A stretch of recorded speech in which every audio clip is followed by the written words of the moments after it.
మామిడికాయలు పచ్చడికాయ అనుకున్నా కానీ పండుగ అంతా అమ్మ పొరగాలని తెంపమంటే ఇక తల్లేరా తాత ఆ, ఆ.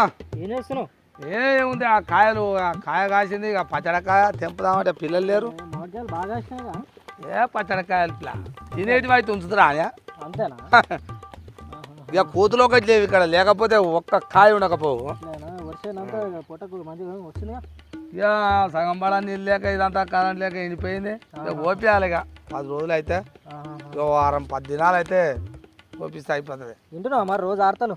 ఏగా ఓ ఎలా తనలు మళ్ళీ వచ్చినట్టుగా పిల్ల జోరు నడుస్తుంది. ఇక్కడ జోరుగా కేసీఆర్ కు రేవంత్ రెడ్డికి మొత్తం మాటలు యుద్ధం జోరుగా నడుస్తూనే ఉంది. అగో ఏందేవు నిన్న ఇంట్లో ఏందా అది ముచ్చట కొత్తదే? రేవంత్ ఏమంటున్నా అనుకుంటున్నావు? ఏంది పిల్ల? ఇప్పుడు కేసీఆర్ రావులుగా. అవును, ఆయన ఏమంటున్నా అంటే అదే వాళ్ళు రావులు దొరలుగా ఈ రావులకు అంట ఒక బస్త బియ్యం, అంటే తెలంగాణ రాష్ట్రం ఉన్న రావులకు మొత్తం ఒక బస్త బియ్యం వండి పెడితే అందులో సగం బస్త అట్నే ఉంటదంట. అంటే అంతమంది కూడా లేరు రావులు అని చెప్పేసి అంటుండు రేవంత్ రెడ్డి అంటుండు. గురిగిందట కింద 4 పెరగలేదట, గురిగింద 4 పెరగలేదట కింద. మరి ఈయన తెలుసా 4.5 కోట్ల ప్రజలు ఉన్న తెలంగాణ రాష్ట్రంలో రావుల నా మాట అన్నవే, మరి నీదెంత?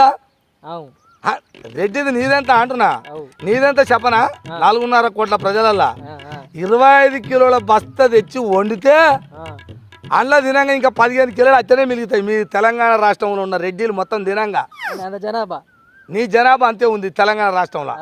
కాకపోతే దురదృష్టం ఏంటంటే రాజ్యం మీ చేతుల్లో అలగబడి ఉంది. ఎందుకు? మా బీసీలకు, ఎస్సీలకు, ఎస్టీలకు ఏం లేకుండా తరతరాల నుంచి మీ చేతుల రాజ్యం ఉంది కాబట్టి భూములు మీకే, ఆస్తులు మీకే, టికెట్లు మీకే, ఎంపీలు మీరే, ఎమ్మెల్యేలు మీరే, రాజ్యం మీ చేతులు ఉంది కాబట్టి గింతత్తున్నా ఇంత పెద్ద కొడుతున్నావు కాబట్టి అంత పెద్ద మాట మాట్లాడుతున్నావు. నువ్వు సిగ్గిలద్దు ఉండాలి నీకేమన్నా. మరి మాటకు వస్తే మరి తెలంగాణ రాష్ట్రంలో 3.5 కోట్ల ప్రజలు బీసీలు, ఎస్సీలు, ఎస్టీలే ఉర్రు.